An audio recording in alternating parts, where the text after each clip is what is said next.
El micrófono, Gerardo.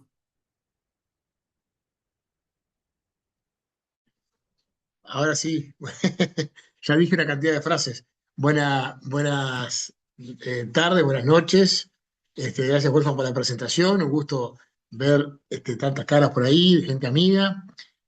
Todavía hay pocos enganchados, seguramente en un rato se conectarán un poco más.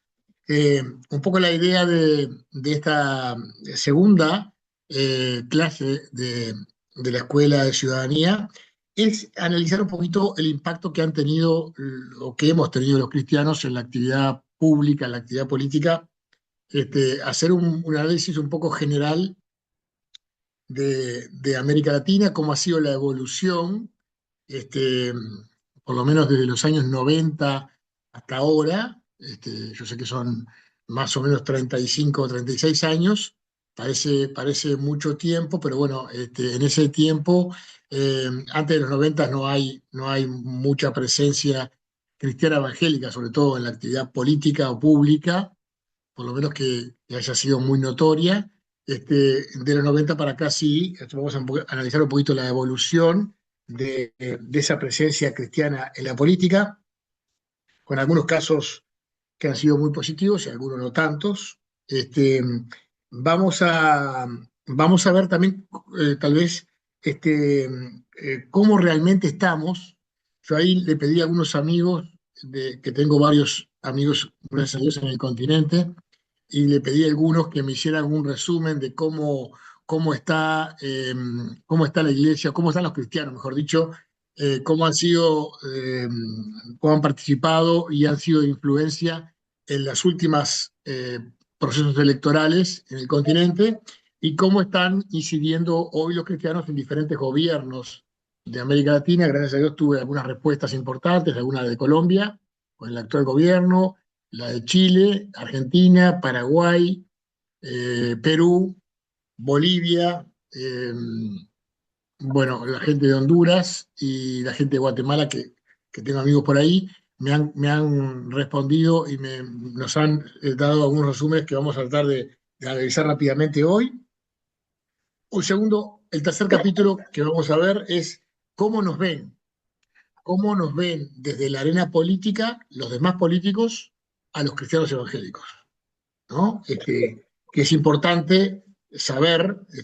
Tengo un libro en mi poder que me llegó, en su momento me habían invitado a participar como para escribir el capítulo Uruguay, después buscaron a otra persona más neutra y, y en realidad nos analizan ahí una fundación alemana conjuntamente con algunos autores básicamente católicos y alguna gente de izquierda, analizan la participación de los evangélicos en la política de América Latina.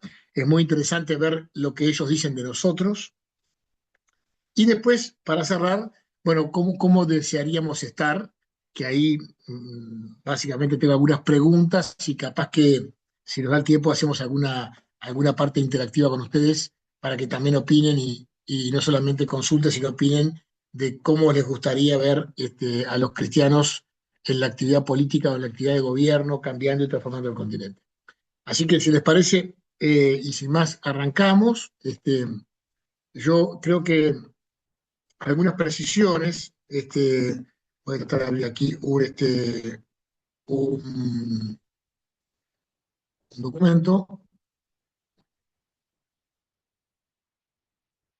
Ahí, ahí ustedes me ven, sí, me ven igual, ¿no? Aunque yo no los vea a ustedes, me ven a mí. Perfecto. Sí,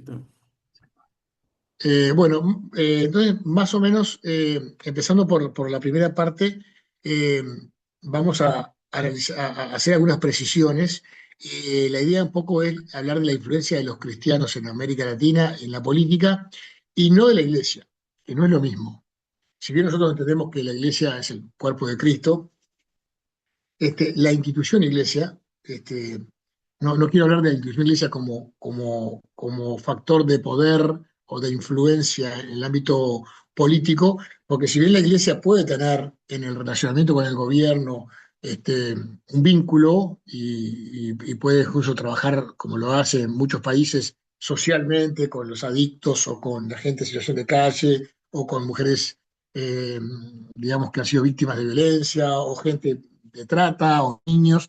La Iglesia tiene un vínculo con el gobierno y con la política, pero es bueno que ese vínculo lo mantenga como institución independiente, autónoma, y no como institución supeditada al gobierno o como institución vinculada a partidos políticos, que eso puede dar lugar a confusión, y creo que ahí ha habido algunos ejemplos que no han sido del todo buenos a lo largo de la historia, no solamente en América Latina y en el siglo XX o XXI, sino que en otras épocas hubo problemas cuando la Iglesia tomó partido político por un candidato, por un sector, como institución.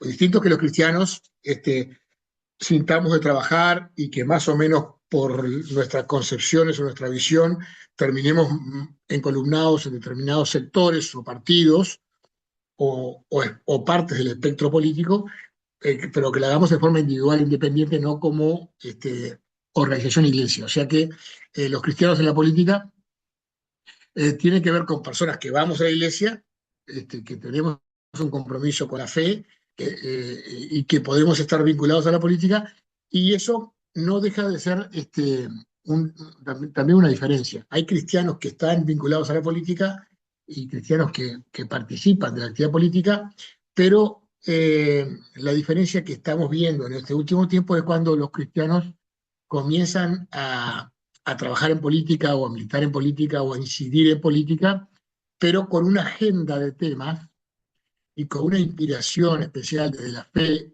y de las enseñanzas bíblicas que permean toda la actividad o gran parte de la actividad de su actuación política.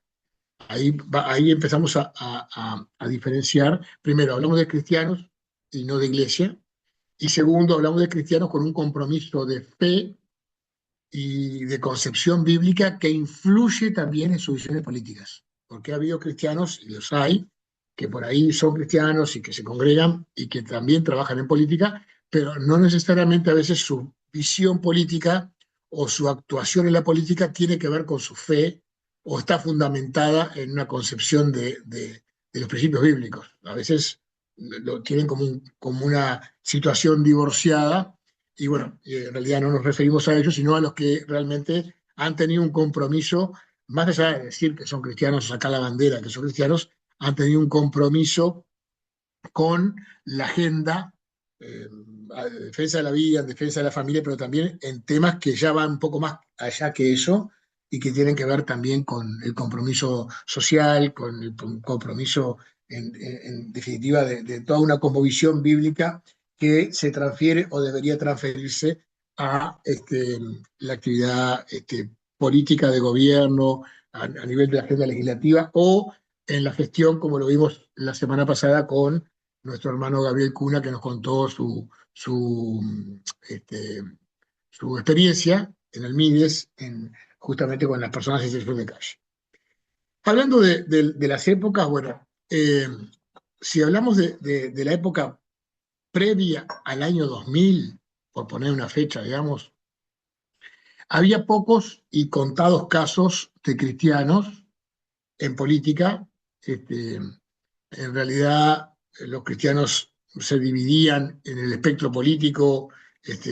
No había muchos temas en la actividad política o de gobierno que tuviera directamente vinculación con nuestros valores, y por ahí había cristianos que votaban a diferentes partidos, y en América Latina no había muchas expresiones de la política vinculada a la iglesia evangélica, por lo menos. Había habido, a mitad del siglo XX, un movimiento que surge del Concilio Vaticano II, de que la Iglesia Católica enviaba a los católicos a la actividad política, y como estaban surgiendo los partidos de ideas en América Latina, sobre todo Partido Socialista, Partido Comunista en Europa, también la Iglesia Católica fomentó y promovió la creación de los partidos demócratas cristianos, que fueron durante mucho tiempo, empezando por Italia, tal vez el partido con más influencia, Alemania, Francia. También después en América Latina se replicaron experiencias de partidos demócratas cristianos que tenían un poco como fundamento el compromiso social de la Iglesia, que de alguna manera era, bueno, un trabajo desde la fe en la parte social. Estos partidos en algunos casos eran más de centro izquierda, en algunos más de centro derecha, en Colombia, Ecuador, creo que en la propia Venezuela, la democracia cristiana estaba más vinculada a los conservadores, a los partidos más de centro derecha. En algunos otros casos, como Chile o Uruguay, la democracia cristiana estaba más vinculada a la izquierda, a la centro izquierda. Este, y bueno, fueron experiencias desde la Iglesia Católica. Pero la Iglesia Evangélica no tenía experiencias electorales, políticas, con la excepción temprana, en los 90, de Fujimori, en Perú, el papá de la que acaba de ser electa presidenta y asumir en Perú como presidenta. Alberto Fujimori, cuando está iniciando su carrera en el Perú para ser presidente, elige como candidato a vicepresidente al presidente de la Asociación de Pastores Evangélicos de Perú. Había recorrido todo el Perú y se había dado cuenta que la iglesia evangélica estaba creciendo como hongos en todo el territorio. Más allá de no tener un porcentaje importante de la población, tenía así una estructura de base que podía llegar a cualquier pueblito, a cualquier lugar, desde la selva peruana hasta la costa o hasta el desierto. Ahí estaba, en cualquier población rural había alguna iglesia, algún anexo de la iglesia evangélica, y él se dio cuenta que tenía una estructura para poder llegar con su mensaje, y entonces eligió como vicepresidente a un pastor, a un presidente de pastores, que luego, cuando ganó después, fue bastante frustrante la experiencia, porque primero no lo preparó ni a él ni a su equipo para el gobierno, y de hecho, cuando ganó, después básicamente lo limitó a una función muy simbólica, sin ningún tipo de incidencia en las políticas públicas, y después en el segundo mandato lo terminó excluyendo. A él y a la iglesia nunca le dio ninguna participación, o sea que fue una experiencia bastante amarga y frustrante y hasta quemante para la iglesia, porque en definitiva nos asoció después con un hombre que terminó dando un golpe de Estado y instaurando una dictadura en Perú. Eso fue un poco los casos previos al 2000, capaz que hubo alguno otro, Ríos Montt, también allá en Guatemala, que fue un militar que ganó y después tuvo que dar también un disolver el parlamento y fue apoyado por los evangélicos, y él era evangélico así. Bueno, ahí tuvo un problema, pero no fueron experiencias que uno pudiera decir, bueno, vamos a ponerlas como logros este, o como buenos resultados de los evangélicos en política. Posterior al 2000, ya en este siglo, ahí comienzan a verse cada vez más activistas cristianos y parlamentarios en muchos países. Ahí comienza a darse, después del 2005, 2004, 2005, la batalla por los valores, vinculado a los temas de ideología de género. Ya comienzan a haber proyectos de ley sobre aborto, y ahí comienza eso a mover muy despacio a los evangélicos a la política. Tal vez ahí estoy viendo que está Victoria Osorio, que es mitad uruguaya, mitad brasileña.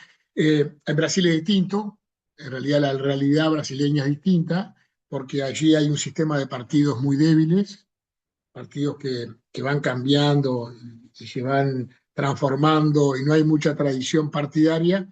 Y ahí sí, la iglesia evangélica en Brasil tuvo un crecimiento importante, muy importante.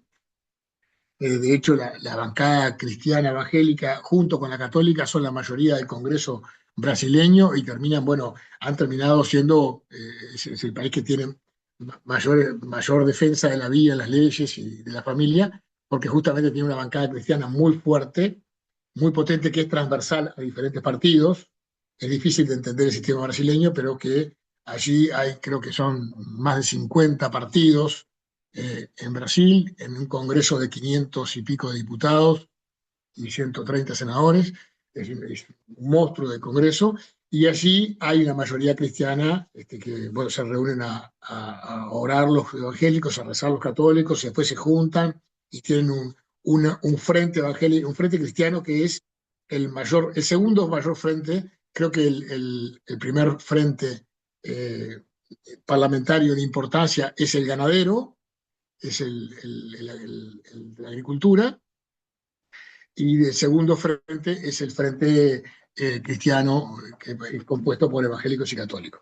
Pero en definitiva, en los demás países comienzan a ver entonces a principios de los 2000 este crecimiento en los cristianos en política, eh, que realmente, bueno, comienza a partir de esa batalla de valores, las leyes en favor de la ideología de género y el aborto, comienzan a motivar y a generar la participación de cristianos en la política.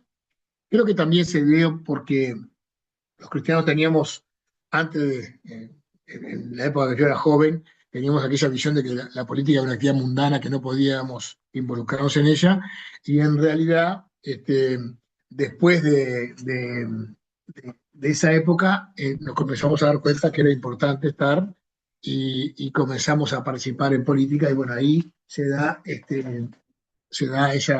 esa visión de que, bueno, los cristianos en diferentes países comienzan a participar en la actividad política, en algunos casos impulsados y apoyados por sus iglesias, por sus pastores, por sus líderes, en otros no, pero bueno, comienzan a aparecer, y comenzamos a ver otra realidad distinta que comienza a ser más visible tal vez a partir del año 2000, del año 2010, perdón, que ya comienzan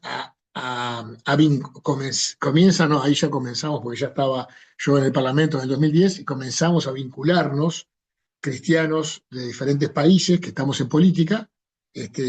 Fui partícipe, ya soy parte de la historia, fui partícipe de ese movimiento inicial. Me siento honrado por eso. Y bueno, ahí comienzan a haber articulación entre los grupos cristianos o de cristianos. Me acuerdo que en Argentina estaba Cynthia Houghton, que era la primera diputada cristiana evangélica en Argentina. En Paraguay había algunos más, estaba Arnoldo Vince, Eduardo Peta, eran senadores, y había 3 o 4 diputados también en Paraguay.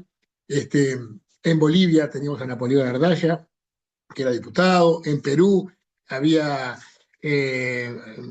Lai, que era un senador de origen chino, pero que era pastor aparte de la Asamblea de Dios. Y estaba también Julio Rosas. Bueno, acá en el Cono Sur ya había un grupito de cristianos y nos juntábamos. Empezamos con Parlamento y Fe, ya un poquito más avanzado la década del 2015-2016 comienza el Congreso Iberoamericano por la Vida y la Familia. Y ya, además de tener parlamentarios, que ya había varios en diferentes países, en Colombia se creó una bancada importante, se fundó un partido, Colombia Justa y Libre, con John Milton, que era pastor y además ingeniero y que es candidato a la presidencia de Colombia. Y bueno, comienzan a haber ahí candidatos a presidentes cristianos en esa década. Está el caso de Fabricio Alvarado, que no solamente es candidato, sino que termina por un tema de defensa de la vida, termina yendo al balotaje, la segunda vuelta en Costa Rica. En el caso de Paraguay también Arnoldo Vince, que recién lo nombraba, fue candidato a presidente. En el caso de John Milton en Colombia.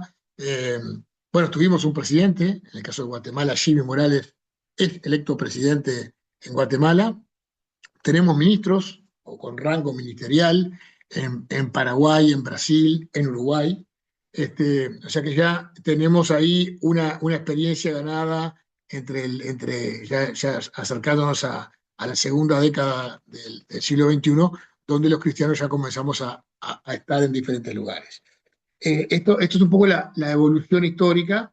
Este, eh, Me acuerdo que ya en el 2020 o 2021 hicimos una reunión de parlamentarios en Panamá, parlamentarios cristianos en Panamá, y allí les cuento que éramos más de 60 o 50, 60 parlamentarios de diferentes países. Me acuerdo que estaba en ese momento como senadora una chica de Bolivia, que la conocimos allí, que era parlamentaria, y la integramos al grupo, que se llamaba Yanini Añez. Esa muchacha, pasan 2, 3 años y se da la crisis política en Bolivia, donde Evo Morales renuncia, y bueno, se la acusa de querer dar un golpe de Estado, y terminan cayendo los vicepresidentes hasta llegar a Yanine Áñez, que terminó siendo la presidenta de Bolivia, que después ganó el socialismo de vuelta y la pone presa a ella, pero ella estuvo en Panamá en la reunión de cristianos para que veamos cómo va tomando forma este movimiento de cristianos en el parlamento, en los parlamentos latinoamericanos. Ahí formamos la Unión Iberoamericana de Parlamentarios Cristianos, la UIPC, que me tocó a mí tener el honor de ser el primer presidente. Después fue Fabricio Alvarado de Costa Rica y ahora volvió a Uruguay la presidencia en la persona de Álvaro de Astugue. Y bueno, creo que ahí se comienza a conformar realmente una masa crítica de gente en política que no solamente pertenece a la iglesia y que va los domingos a los cultos, sino que además comienza a estudiar y a coordinar y a articular una agenda basada en valores. Ahí comenzamos a ver libros de diferentes autores, algunos norteamericanos traducidos al español, ya comenzamos algunos de nosotros a escribir alguna cosa para compartir bueno, cuál sería la visión de los cristianos para la actividad política. Más allá de la defensa de la vida o de la familia que todos tenemos claro, o estamos en contra de las leyes que, por ejemplo, promueven la marihuana, obviamente, pero además de eso, ¿qué otras leyes queremos aprobar? Los diputados cristianos o los parlamentarios cristianos, ¿estamos para promover el Día de la Iglesia Evangélica el 31 de octubre? No, o sea, capaz que lo podemos proponer como una ley, pero no estamos para eso, estamos para trabajar sobre la educación, estamos para trabajar sobre seguridad, estamos trabajando por la situación económica, por el trabajo, por el empleo, por la producción, por conceptos que tienen que ver con valores, por supuesto. Yo ahora escuchaba la discusión esta que se da en Uruguay sobre el tema de las partidas que da el Mides y que básicamente la gente del Mides actual no quiere que se le pida a la gente una contraprestación, cuando en realidad, bueno, el Estado y la sociedad los ayuda, es la sociedad, ¿verdad? Es el Estado con la plata de todos nosotros, le ayuda a la gente del Mides. Lo mínimo que le podemos pedir es que ellos colaboren, retribuyan en algo, que manden los hijos a la escuela o que manden los hijos a vacunarse o a hacer digamos, la salud, la atención que tiene que hacer el protocolo de salud de los niños y la parte educativa, lo mínimo que le podemos pedir. Tendríamos que pedirle además que ayudaran, que fueran a pintar escuelas o a limpiar hospitales, pero bueno, está. Creo que ahí está un tema también de cómo los cristianos deberíamos afrontar el tema de todas las políticas públicas, ¿no? En la materia productiva, en el cuidado del medio ambiente, que es la creación de Dios, en tantos temas que podríamos opinar los cristianos con una base bíblica y que no solamente limitarnos por supuesto, la defensa de la vida y la familia, por supuesto, pero no solamente de la vida hablando del aborto, que es importante, la protección de la vida de un niño desde la concepción, por supuesto, pero también la vida de los ancianos, y ahí votar y trabajar en contra de lo que fue la ley de eutanasia, pero también de la vida en general, la dignidad de la vida, mucho más amplio el concepto, ¿no? Este, o sea que ahí esa visión comienza a permear en América Latina y bueno, y rápidamente, ya se va el tiempo, quiero contar primero, bueno, cómo están las situaciones en diferentes países para que veamos un poquito, no solamente cómo hemos crecido los cristianos, sino también qué influencia tenemos hoy, ¿no? En Argentina, para empezar por la A, los evangélicos representan más o menos un 15% de la población. Hay una influencia muy territorial en las provincias argentinas. Hay muchos cristianos trabajando en muchas gobernaciones de provincia, con mucha fuerza. En algunos casos, como en el caso de Santa Fe, que lo conozco, a Walter Scione, es un amigo y es diputado, pero además es una persona muy cercana al gobernador de Santa Fe, y tiene una influencia tremenda, al punto tal de que toda la obra social que hace en la gobernación de Santa Fe tiene que ver con el consejo, el asesoramiento de lo que hace la Iglesia Evangélica. Es importante para saberlo porque, bueno, en esa provincia, como seguramente otras, yo conozco esa porque lo conozco a Walter y sé el peso que tiene hoy esta persona en la provincia de Santa Fe. Pero ¿se acuerdan que hablamos de que Cintia Joto, cuando yo fui diputado, por primera vez en el 2010, había una diputada cristiana en Argentina, que era Cintia Joto? Bueno, hoy aparecen como parlamentarios, por lo menos identificados con la Iglesia Evangélica fuertemente, 9 legisladores en Argentina. Una de ellas es Nadia Márquez, que es una chica de Neuquén, que fue primero concejal o edil allá en Neuquén, después fue diputada provincial y ahora es senadora en Argentina, y es una mujer que no solamente está en la tercera o cuarta línea de sucesión del presidente, sino que tiene un poder importante dentro de la bancada del partido del presidente. Eh, bueno, hay diputados, senadores de Jujuy, Buenos Aires, Chubut, Tierra del Fuego, San Luis, Córdoba, Mendoza, y además tienen gente en diferentes lugares de gobierno, en oficinas de gobierno, que también es importante. A veces uno ve a los políticos piensan políticos y piensan diputados o senadores, pero a veces los ministros o asesores de ministros o directores o gente que a lo mejor tiene un cargo solamente de consejero o de asesor, tiene a veces más influencia que la que puede tener un parlamentario. No tiene tanta visibilidad, no tiene tanta prensa, pero a la hora de dictar políticas públicas o de determinar qué recursos van para tal o cual lugar, tienen sí mucha influencia. Como les decía, el caso de Brasil es un caso aparte. Hay una bancada evangélica muy grande y una bancada cristiana, sumando a los católicos, muy fuerte. Eh, Tiene una influencia muy directa, digamos, en las políticas de gobierno, y también ha tenido periodos en los que ha tenido mucha influencia en el Poder Ejecutivo. Ahí en lo que fue el gobierno de Bolsonaro, en el pasado gobierno de Jair Mesías Bolsonaro, tuvo Brasil por lo menos dos ministros cristianos muy fuertes. Una la conocí, Damaris Alves, fue coordinador, era secretaria de la bancada evangélica cuando yo la conocí, terminó siendo ministra de Bolsonaro, ministra del MIDES, del Ministerio de Desarrollo Social. Realmente tenía un poder imponente. Damaris, muy amiga de Michelle Bolsonaro, la esposa de, del presidente, y Damaris realmente es una mujer de Dios, batalladora, conocedora de los temas políticos, públicos, y además una mujer de fe, de oración. La verdad, una mujer completa. Me encantaría tener una Damaris en Uruguay. Es una mujer encantadora. Ella fue ministra todo el periodo de gobierno. Y después tuvieron también a Milton Ribeiro en Brasil, que fue ministro de Educación, pastor presbiteriano. Yo tuve la oportunidad de estar en la casa de él. Un hombre que además es músico, muy culto, y bueno, fue el que tenía justamente el Ministerio de Educación y la influencia que podía tener como cristiano en todo el sistema educativo brasileño. En Paraguay tenemos a varios también cristianos que están en la actividad política del gobierno. Allí yo le decía que hay dos partidos fuertes en Paraguay: el Partido Colorado, que ha sido el que ha gobernado la mayor parte del tiempo, pero también está el Partido Liberal. En los dos partidos hay cristianos. Arnoldo Vince es un amigo que además ha sido senador, ministro de Obras Públicas, y es candidato a la presidencia en Paraguay. Un hombre que seguramente muchos lo ven, muchos eh, periodistas y analistas de Paraguay lo ven como un futuro presidente con muchas chances de ganar la presidencia.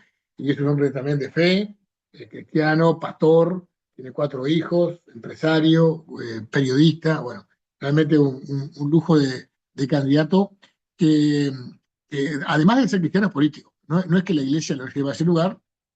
Seguramente muchos hermanos lo votan y lo acompañan, pero realmente es una persona que se ha destacado, y después de ser ministro de Obras Públicas hizo en su periodo el doble de obras que se hacía antes con el mismo presupuesto. Esto habla a las claras de cómo no solamente ha sido un hombre que ha llevado la palabra de Dios, sino que en su gestión ha sido de bendición para Paraguay, y además de una honestidad visible. En Chile, cuando yo asumí como diputado en 2010, no había cristianos en política. Tenían los chilenos un 20% de población evangélica, y tenían influencia porque además los presidentes desde hacía muchos años hacían el Tedeum evangélico en la Catedral Metodista Pentecostal de Chile, pero sin embargo no tenían a nadie en el Parlamento. Bueno, en la última década crecieron. En el 2018 había 3 diputados evangélicos ya, en el 2022 eran 5, y actualmente hay 8 evangélicos en la Cámara. Tienen 10 alcaldes, 25 concejales, pero además el presidente Kast que canalizó muy bien el apoyo electoral de los evangélicos por el discurso coherente y comprometido con la vida, la familia y los valores cristianos. Tuvo la posibilidad de poner una ministra de la mujer cristiana y a un viceministro de seguridad que también es cristiano, además de muchos asesores. Así que en el gobierno de Chile hay una gran influencia cristiana, no solamente la hubo para poder ganar la elección, sino también, sobre todo después, lo que es lo importante para gobernar y para que también nuestra visión de fe incida en la actividad política. En Bolivia tuvimos, como les dije, la presidenta Yanina Añez, que fue cristiana, y el diputado Napoleón Ardaya, que es un amigo, pero hoy hay varios diputados y hay mucha influencia, no solamente en el gobierno nacional de Bolivia, sino que también en diferentes, eh, no se llaman provincias, se llaman regiones, en las regiones de Bolivia, también en los gobiernos regionales hay mucha gente cristiana que influye positivamente en la gestión de gobierno a partir de esa forma descentralizada. En Perú tenemos aquel antecedente muy triste de los 90, pero después, en el 2010, ya hubo presencia de una nueva ola de cristianos en el Parlamento. Humberto Lay, que les decía, el senador Julio Rosas, que es el padre de Cristian Rosas, que a lo mejor lo conocen porque comenzó el movimiento Con mis hijos no te metas, y generó un aumento de la conciencia de los cristianos en la actividad política. Ahí la pastora Milagros Aguayo y su esposo, que tiene un ministerio, Salvemos a la Familia, en Perú, lograron involucrarse en política y bueno, hoy Milagros es senadora, es una senadora con gran incidencia en la política de Perú, presentó 70 leyes, de las cuales se aprobaron 29 en el periodo pasado, y ahora hay 2 senadores y 5 diputados en Perú, pero además el primer ministro de Perú, que es el jefe de gabinete, digamos, de la presidencia, es un hombre cristiano, criado en la iglesia evangélica y bueno, que ya tiene ahí una influencia más importante del Poder Ejecutivo.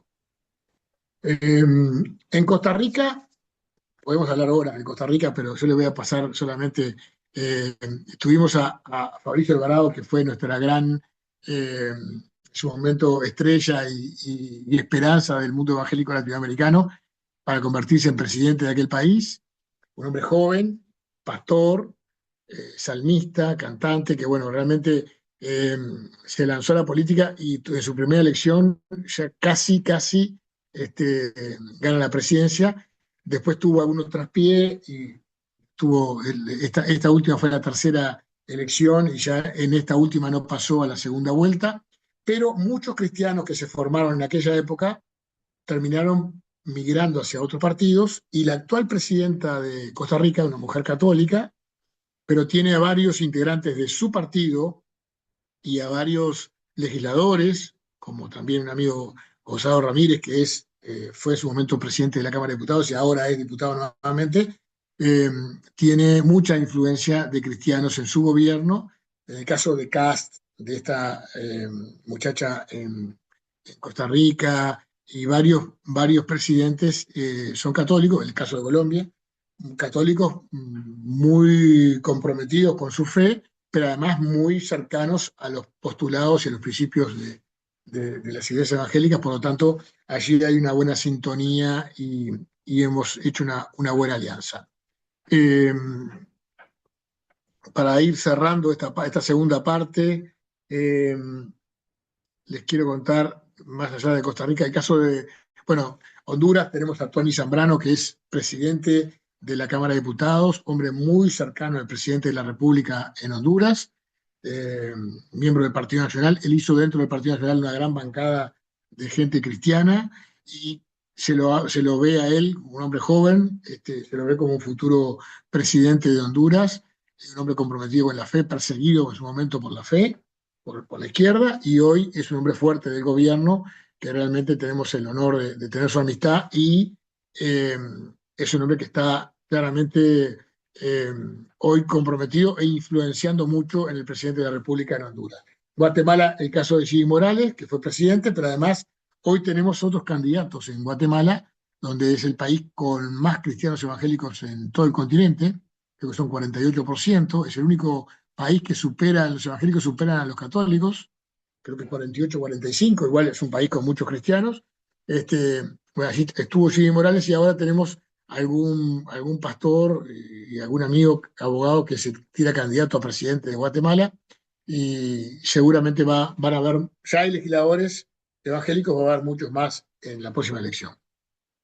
En Colombia, para terminar esta parte y esta breve recorrida por el continente, con el nuevo presidente, ustedes lo habrán visto, yo les pasé un artículo al grupo ahora de un análisis del Evangélico Digital que habla sobre el Abelardo de la Espriella es un hombre que ha tenido un apoyo en la Iglesia Evangélica muy importante, pero además se ha consolidado un bloque evangélico en el Parlamento muy importante. La Iglesia trabajó unida y coordinada, tanto los evangélicos como los católicos trabajaron en mucha coordinación para este triunfo de Abelardo, con una visión pro vida y pro familia, pero también en defensa de la propiedad, defensa de la institucionalidad del país, de la democracia, la libertad de expresión, un combate al narcotráfico y la droga, que claramente yo miraba, escuchaba que estaban atentando o preparando atentados contra la vida del presidente actual, recién asumido, porque claramente les va a tocar sus intereses de narcotráfico. Y creo que ha habido acá también en Colombia hay una ola de esperanza a partir de la presencia de cristianos, no solamente para ganar, sino sobre todo para gobernar. No solamente para apoyar a un candidato y que la iglesia vote, los cristianos voten en masa a un candidato político, sino después para que lo controlen, lo apoyen, lo asesoren, lo aconsejen y terminen los cristianos influenciando positivamente a un gobierno para que ese gobierno tome decisiones sabias y justas que bendigan a su nación, que básicamente es lo que queremos. No queremos realmente que los gobiernos se vuelvan, digamos, promotores de la iglesia evangélica y que se embanderen con nuestras congregaciones, otras denominaciones. Queremos que los gobiernos gobiernen con justicia y que tomen decisiones sabias para bendecir al país, a la nación. Eso es lo que queremos como cristianos. Y para eso hay muchas recetas en la palabra de Dios, que claramente no es el tema de hoy, pero que contribuyen a eso. Quiero pasar rápidamente a los últimos 5 minutos a cómo nos ven, darle algunas pinceladas de cómo nos ven los otros. Es un informe del escritor José Luis Pérez Guadalupe de Perú, con el apoyo de la Konrad Adenauer Stiftung, Fundación Alemana, que básicamente tiene una posición católica de centro y de centro izquierda, alineada con ONU, con OEA. Pero yo quiero ver solamente algunos párrafos de cómo nos ven. Hay un libro que escribieron, donde básicamente lo que dicen es que, primero, nos ven como que, más allá de tener algunas, como dijimos nosotros, algunas expresiones aisladas, y no lo dijimos, y algunos partidos evangélicos que se quisieron fundar y promover, pero que no han dado resultados los partidos evangélicos en América Latina, les cuento que han sido generalmente un fracaso. Ahora en Chile, esta chica que es ministra de la Mujer tuvo su partido evangélico, pero le fue muy mal. Los evangélicos no votan a partidos evangélicos, es un error que tenemos. Votamos a hombres o mujeres que representan nuestras ideas, nuestros valores, pero no es más, cuando se ha generado partidos, como en el caso de Colombia, en las elecciones pasadas, una iglesia o dos iglesias apoyaban el partido y las demás iglesias apoyaban a otro, porque de alguna manera también hay un celo pastoral ahí que lamentablemente no contribuye mucho a la unidad en actuación de los cristianos. Lo que dicen ellos es, bueno, dicen que los cristianos estamos subvalorados. Ellos coinciden que nosotros tenemos menos representación en los parlamentos de la que deberíamos tener por la cantidad que somos. Sepan que los evangélicos en América Latina estamos entre el 20 y el 25% de la población. O sea, estamos hablando más o menos de 150 millones de evangélicos en todo el continente. Tal vez el país que tengamos menos evangélicos sea Uruguay, que hay gente que nos habla del 8%, y hay otros que hablan del 12%, pero de demás países andan el 15% Argentina, y después ya el 20% Chile, 20 y pico Paraguay, 27 Brasil, o sea que 27% en Brasil, estamos hablando más o menos de, bueno, 70 millones de evangélicos en Brasil. Y en los demás países tenemos una situación parecida, 20-25% en la media. Hay países como Guatemala, que decíamos, o Costa Rica, que llegan al 40, 46, 47%, pero hay una representación en los parlamentos generalmente menor al porcentaje que somos en la sociedad. O sea que nos ven que los cristianos además participamos en muchas actividades, como el tema, hablamos del tema de la atención a los adictos de drogas, o las personas con salud mental, o las personas en situación de calle, a la población vulnerable. Generalmente la Iglesia Evangélica tiene eh, digamos, una predisposición a ayudar, a colaborar, a existir, pero claramente en lo político estamos atrasados en lo que deberíamos estar. Ellos están preocupados porque hay como una oleada electoral de evangélicos en la política, lo ven con preocupación, por eso nos cuestiona cuando vamos con postulados muy bíblicos, nos cuestionan y dicen como que no podemos confundir la política con la religión, pero en realidad lo que no quieren es que nosotros mantengamos concepciones teológicas bíblicas radicales que a la visión de ellos atentan contra la agenda de derechos, este, bueno, que nosotros en realidad lo que defendemos son los derechos que tenemos los cristianos en, por ejemplo, darle educación a nuestros hijos, ¿no? Dicen como que estamos demasiado radicalizados en una nación, el concepto de nación cristiana, y bueno, preocupados porque también la Iglesia Evangélica tiene mucha llegada e incidencia en las clases más pobres y más humildes. Este, hay un chiste que hacen ellos, en definitiva, que dice que la Iglesia Católica, después del Concilio Vaticano, hizo una opción por los pobres. La Iglesia Evangélica Latinoamericana, además, influenciada por la teología de la liberación, hicieron una opción por los pobres, una opción preferencial por los pobres, y los pobres hicieron una opción preferencial por la Iglesia Evangélica. Entonces, un poco ellos se ríen de la situación porque dijeron, nosotros hicimos toda una iglesia preparada y no sé qué para hablar de la pobreza y no sé cuánto, y los pobres en realidad se escaparon y se fueron todos a la Iglesia Evangélica, lo que trajo mucha frustración al clero católico, sobre todo al clero católico latinoamericano, muy influenciado por la teología de la liberación, y porque muchos sacerdotes de base estaban vinculados incluso a grupos de izquierda y hasta guerrilleros, ¿no? En la época de los 60, los 70. Eh, Habla de que hay una revolución silenciosa de los evangélicos, que no solamente han tenido un crecimiento numérico, sino que también han comenzado a tener incidencia social e incidencia política, y les preocupa a ellos. Este, bueno, hay un caso en el que fue la influencia de la iglesia fue muy importante, de los cristianos fue muy importante, cuando se dio no sé si se acuerdan, el referéndum en Colombia, cuando estaban intentando hacer un acuerdo con la guerrilla y con los narcotraficantes para dar por finalizada la guerra, y le daban una serie de prerrogativas a la guerrilla, incluso le daban algunas bancas en el Parlamento en forma vitalicia a los grupos guerrilleros, pero además ponían en todo ese acuerdo todo el tema de la ideología de género, y agregaba una cantidad de cuestiones que iban directamente a la educación.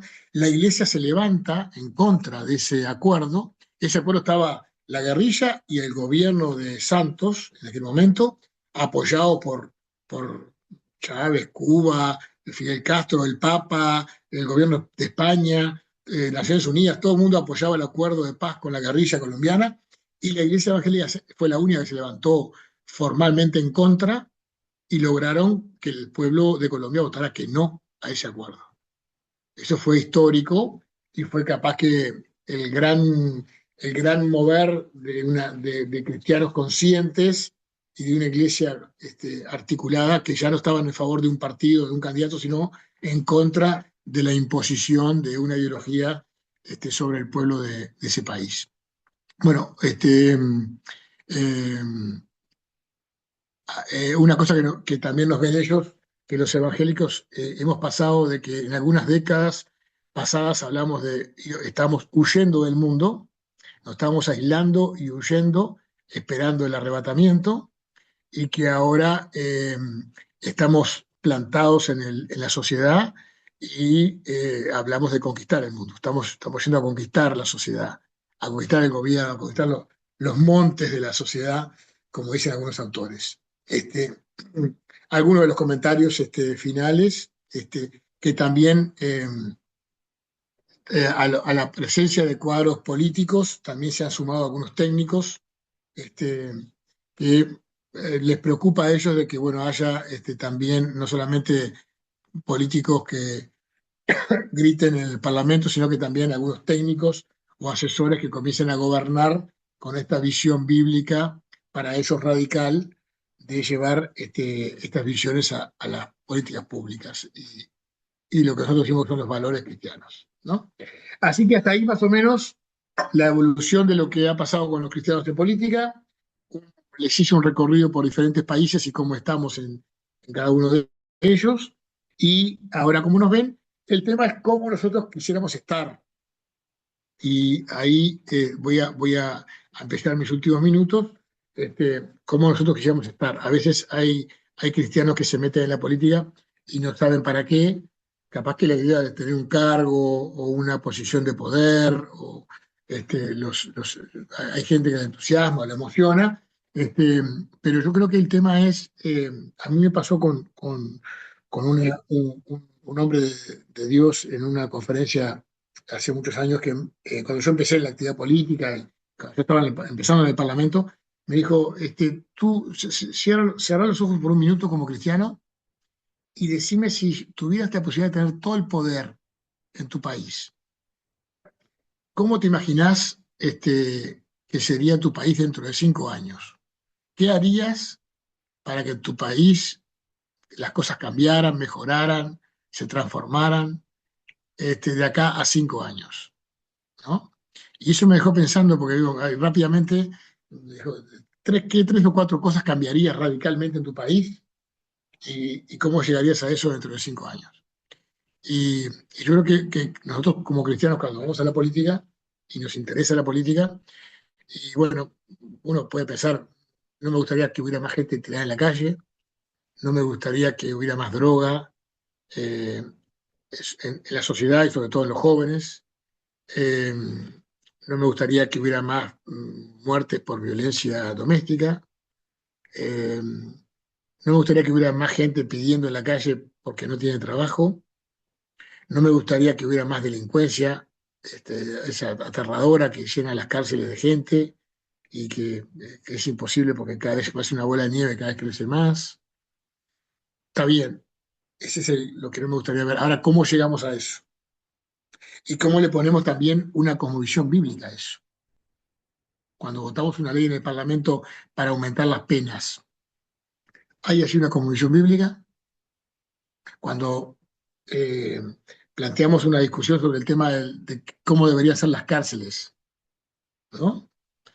¿Qué cosmovisión podríamos aplicar así desde la palabra de Dios para una cárcel que fuera transformacional de las vidas y reeducacional de las personas, ¿no? Cuando hablamos del tema de las drogas, ¿no? Ni hay que hablar que no quiero un Estado que venda más marihuana, por supuesto, pero ¿cómo hago para que la gente no la compre y no la consuma, no la busque? Porque eso claramente o toma la marihuana, o fuma la marihuana, o toma la cocaína, o compra clonazepam, o otras pastillas, ¿no? O el alcohol, o el cigarrillo, o el celular, que termina siendo también una forma adictiva de evadirse de la realidad. Cómo llenamos el corazón de los hombres y las mujeres, los jóvenes, niños y adolescentes, para que esto no suceda, ¿no? eh, que no es fácil. Decimos que no a la droga, pero no resolvemos el problema ahí, porque aparte, si hay, yo siempre dije en la discusión que daba en el Parlamento, si hay consumidores, de algún lado va a salir la droga. Si hay gente que quiera tomar Coca-Cola, si no se vende Coca-Cola, alguien la va a fabricar en un garaje en forma artesanal y la va a vender, porque hay alguien que la va a comprar. Si hay demanda, hay oferta. Entra por cualquier lado. O sea que tenemos que trabajar sobre reducirla. ¿Cómo hacemos para reducir la demanda? No solamente a través del sistema educativo, que tenemos que hacerlo, sino también como cristianos agudizar este, de alguna manera nuestra inteligencia y pedirle a Dios sabiduría para eso. Ni que hablar del tema seguridad, que está estrechamente vinculado al tema droga. Yo me permito acá una reflexión de mis años de abogado, cuando yo ejercía como abogado, por lo menos en Rivera, en la baranda de penal, de tres delitos, de cuatro delitos, de tres delitos había dos que eran vinculados a la droga, o para consumir o vendiendo, o estaban vinculados al tema de droga. Las dos terceras partes, hoy debe ser tres cuartas partes, o sea que de los 15.000 presos que tenemos hoy, si no tuviéramos el fenómeno de droga, podríamos liberar a 11, 12. Sería mucho menos.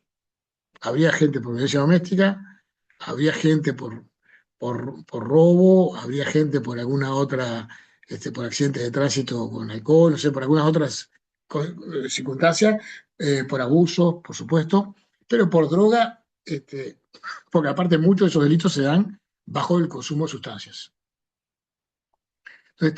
Claramente allí tendríamos imagínense lo que tener la cuarta o quinta parte de presos si tuviéramos resuelto ese fenómeno. Es un tema que además hoy tenemos bandas internacionales vinculadas a todo el mercado. Ese es un tema que deberíamos afrontar con otra firmeza, con otra claridad sobre los... a mí me preocupa a veces cuando hay leyes o hay políticas públicas que no tienen bases sólidas de fundamentos, hacia dónde vamos, por qué vamos hacia ahí, ¿no? Es un tema bueno, ni que hablar del tema del gasto del Estado o el tema impositivo. Para tener un Estado tan grande tenemos que financiarlo y para eso tenemos que cobrar impuestos, por eso es un país caro. Seguramente, como Wolfgang, como otros amigos extranjeros, a veces se preguntan por qué. Y bueno, porque de cada 10 uruguayos, 6 o 7 cobran un sueldo del Estado. ¿Te das cuenta? O sea, en realidad, si vos sumás los jubilados y sumás los empleados públicos en este país, este, la mayoría, la mitad de la población, más de la mitad de la población, cobra un sueldo del Estado. Entonces, claro, así es difícil.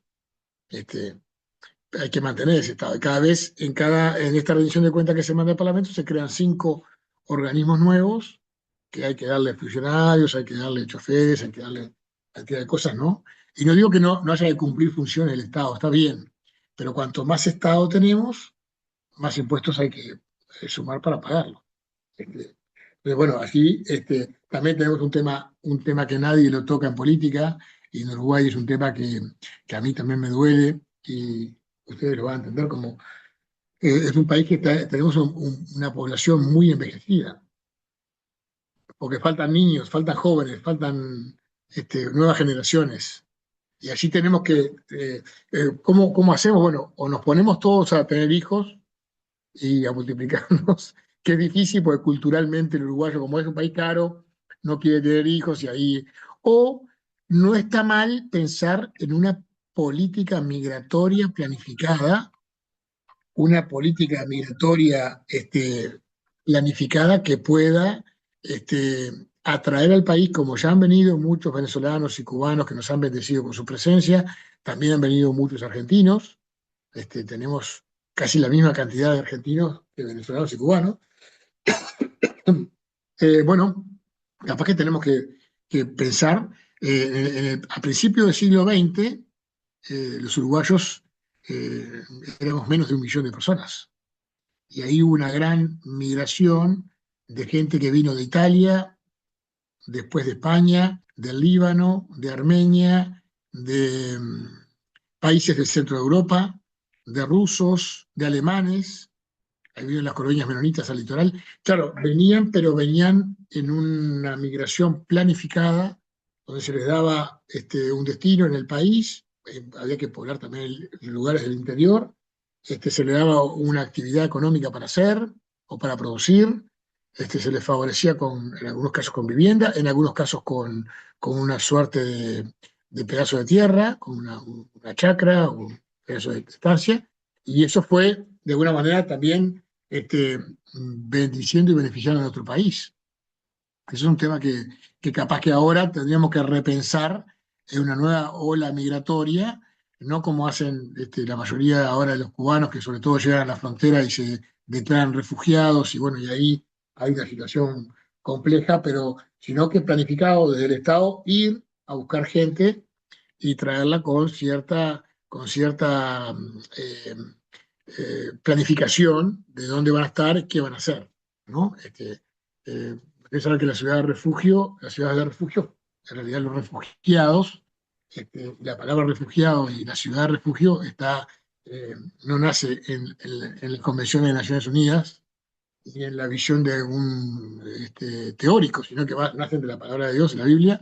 El Antiguo Testamento, cuando le dice a Josué, vas a construir en la tierra que te voy a dar, ciudades de refugio, tres al este de Jordán y tres al oeste de Jordán, donde va a ir a estar el extranjero, el perseguido, va a tener un lugar para vivir ahí. Entonces, el concepto viene de ese trasfondo de la historia. Ojalá que nosotros también tengamos la posibilidad de tener aquí espacio y bueno, espacio y también justamente lo que decíamos, ¿no? Lugar y actividad para la gente que viene, que precisamos gente joven que venga a producir y que venga a tener su familia aquí en Uruguay. Así que bueno, hasta ahí un poco el tema de hoy. No sé si tenemos preguntas, no sé si algún comentario. Ahí lo dejo a Wolfgang con la dirección, la conducción de la participación. Sí, Gerardo, tengo un par de preguntas que me hicieron por el WhatsApp privado y una pregunta que hicieron por acá. Primero quería darte la gracia por vaciar un poco tu sabiduría en nosotros y ampliarnos un poco la visión, porque sí, justo cuando estabas hablando al final yo venía pensando en eso y tú lo decías, que me acuerdo no porque estaba viejo, sino porque lo he leído, que en los años 80 empezaron esta visión de que Cristo viene pronto y empezaron a ceder los espacios políticos, los espacios públicos, las universidades, el cristiano dejó de estudiar, dejó de prepararse, dejó de participar en televisión y en radio porque teníamos que enfocarnos en la venida de Cristo. Y a raíz de eso viene una declive social y ahora cuando nos damos cuenta que es necesario tomar parte y no ceder este terreno, porque si Cristo viene que nos agarre peleando y predicando, entonces ya ha habido mucho terreno que se cedió y ahora estamos, bueno, ahí tratando de recuperarlo, ¿no? Exacto. Sí, es Aquí hay una cierto. pregunta que hace Mariela, dice, primero dice, los cristianos en la política debemos tener claridad de propósito, unidad de dirección, medición en los avances, corrección oportuna, pero ¿cómo hacer para que esto no se frustre de acuerdo a nuestras convicciones? Bueno, sabiendo que a veces eh, me parece que a veces uno tiene que pensar que, en el caso mío del Parlamento, por ejemplo, a veces me sentía muy frustrado porque iba con la postura en defensa de la vida, defensa de la familia, de leyes que sabía que eran injustas y que no iban a hacer mucho daño. Y había un chiste que hacían los parlamentarios en aquel momento que decíamos, jugamos como nunca, perdimos como siempre. Los que saben de fútbol, porque siempre se levantaban las manos y era una derrota en el plenario. Pero bueno, uno tiene que cumplir su papel y su rol. Y, y lo que decía ahí ella, a veces creo que en el mensaje decía, tiene que ser excelente en lo que hace, ¿no? Tenemos que de alguna manera tener ahí medición de los avances, corrección oportuna, claridad de propósitos, y uno tiene que jugar su papel. A veces no puede controlarlo todo. lo que hace el de al lado, lo que hace el de enfrente. Eso no nos corresponde a nosotros. Tenemos que hacer nuestro papel y cumplir nuestro rol. Y hacerlo con excelencia. Eso es importante.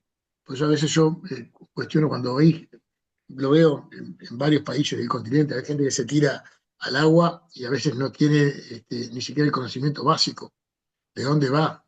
Y yo siempre dije, cuando un misionero piensa que va a ir al África, él estudia el clima, estudia la cultura, estudia la comida, estudia las costumbres y estudia el idioma.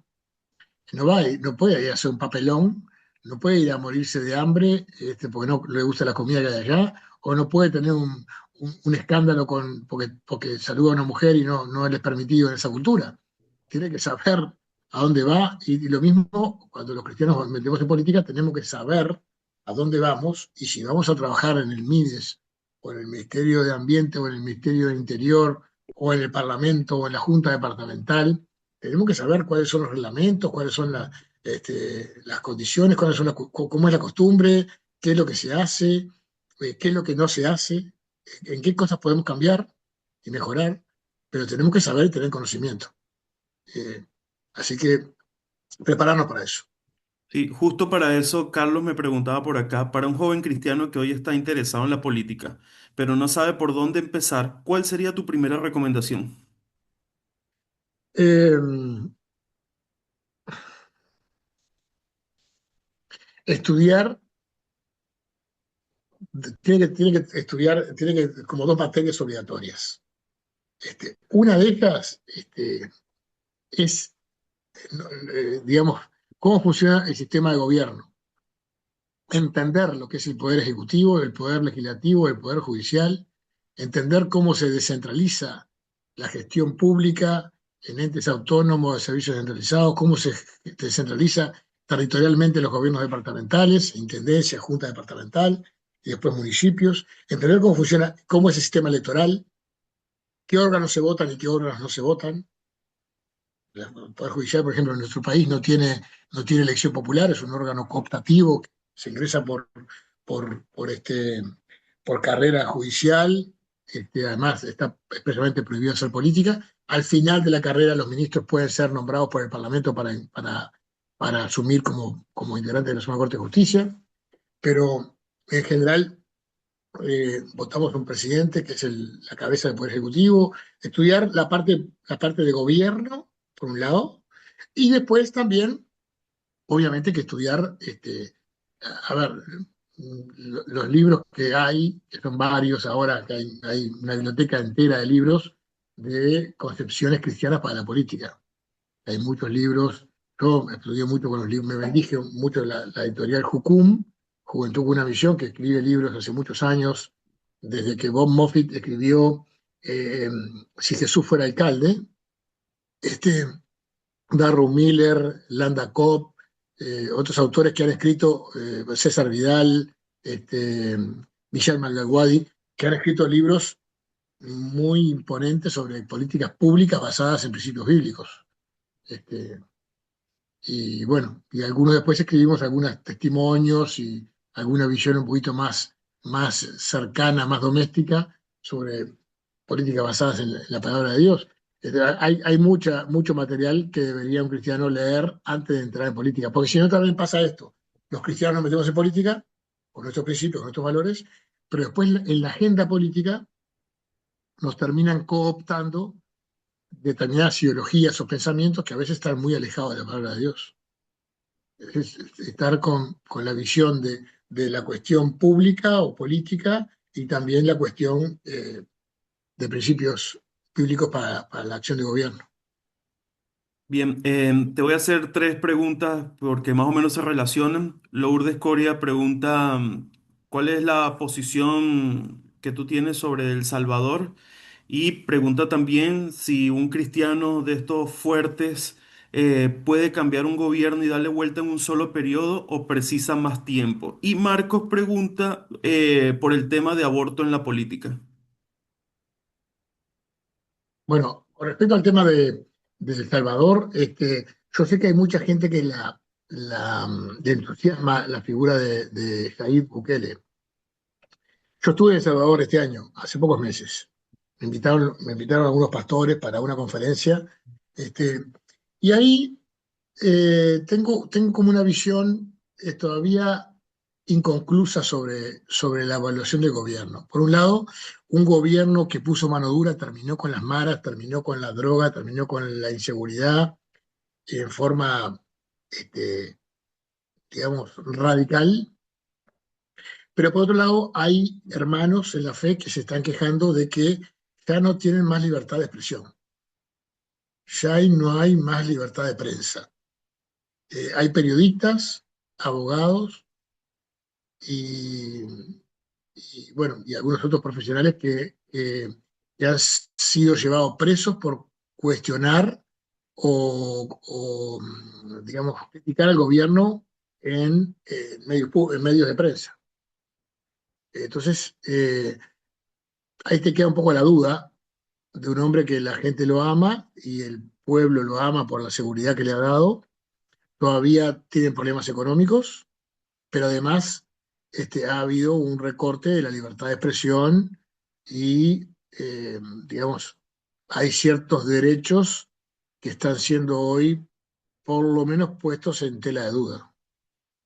Y eso preocupa, porque bueno, hay pastores que tienen miedo de hablar, de criticar medidas de gobierno porque ya no saben si van el próximo culto a estar en el púlpito.